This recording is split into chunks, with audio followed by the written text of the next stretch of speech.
بسم اللہ الرحمن الرحیم۔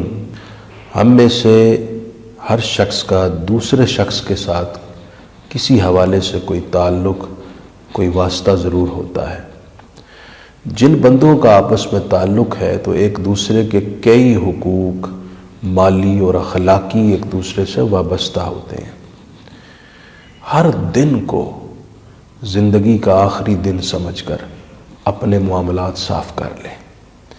جس کے کسی پر مالی حقوق ہیں ان کو صاف کریں، جن کے اخلاقی حقوق ہیں وہ معاملہ بھی درست کر لیں، کیونکہ بندوں کے حقوق کا معاملہ اللہ کی بارگاہ میں بڑا سنگین اور خطرناک ہے۔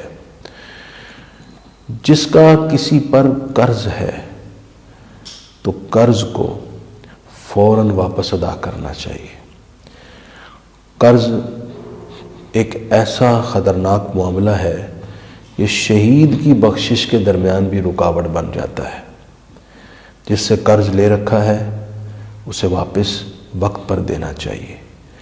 اگر وہ اس دنیا میں نہیں ہیں ان کے ورثاء تک پہنچانا چاہیے۔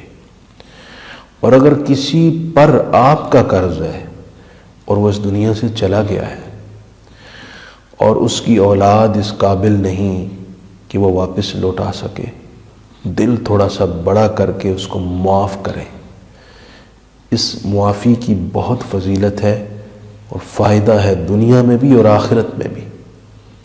ایک حدیث کے مطابق جو کسی کا قرض معاف کرے اسے آخرت کے مصائب سے نجات ملے گی۔ ایک حدیث کے مطابق جتنا قرض معاف کیا اتنا راہ خدا میں صدقہ کرنے کا بھاری اجر اور ثواب ملے گا۔ اور ایک حدیث کے مطابق جو کسی کا قرض معاف کرتا ہے اللہ اسے کل قیامت اپنے عرش کے سائے میں جگہ دے گا۔ ایسا واقعہ میرے ساتھ ایک پیش آیا کہ ایک حاجی صاحب نے کسی سے قرض لینا تھا اور 3 کروڑ روپے کی بھاری رقم تھی۔ وہ شخص فوت ہو گیا۔ اس کے ورثاء نااہل تھے اور مالی لحاظ سے کمزور بھی تھے۔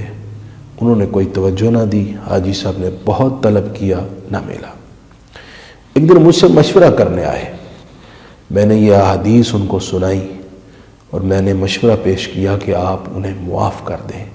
یہ دیکھیں کتنے فضائل اور اس کے فوائد ہیں دنیا و آخرت کی۔ انہوں نے معاف کر دیا۔ ایسے خدا ترس نیک اور رحم دل لوگ بھی موجود ہیں۔ تو کسی سے ناجائز طریقے سے بھی اگر مال لیا ہے اس کو واپس پہنچائیں۔ کسی نہ کسی طریقے سے ان کو مال لوٹا دیں۔ آج آسان ہے، کل قیامت اس کا حساب بہت مشکل ہے۔ اسی طرح ہمارے دوسروں کے ساتھ اخلاقی حقوق بھی وابستہ ہوتے ہیں۔ کسی کی غیبت کر دی، کسی کے تہمت لگا دی، کسی کو گالی دے دی، کسی کا دل دکھا دیا، بہت ساری اس طرح کی حرکات سرزد ہوتی ہیں۔ ایک حدیث پاک میں ہے کہ کل قیامت کے دن مفلس شخص وہ ہوگا جس کی ساری نیکیاں لے لی جائیں گی اور ان لوگوں کو دے دی جائیں گی جن کا اخلاقی حق پامال کیا تھا، کسی کی غیبت کر کے، کسی کا دل دکھا کے، کسی پر تہمت لگا کے، کسی پر بہتان لگا کے اور کسی کو گالی دے کے وغیرہ۔ تو اس طرح کی بھی حرکات جس سے سرزد ہوتی ہیں سب سے ہی ہوتی ہیں۔ للہ اللہ تعالیٰ کی بارگاہ میں بھی معافی طلب کریں اور ان بندوں سے ضرور معافی مانگیں۔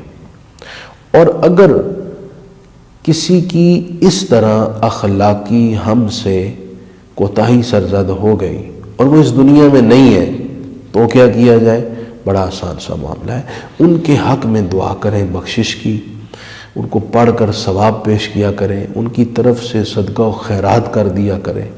جب آپ کی طرف سے انہیں اجر و ثواب پہنچے گا تو بعض روایات کے مطابق اللہ تعالیٰ اس بندے کے دل میں معافی کے جذبات پیدا کرتا ہے اور وہ کل قیامت کے دن اللہ تعالیٰ کی رحمت اور اس کی عنایت اور اس کے اشارے سے اس بندے کو معاف کر دے گا۔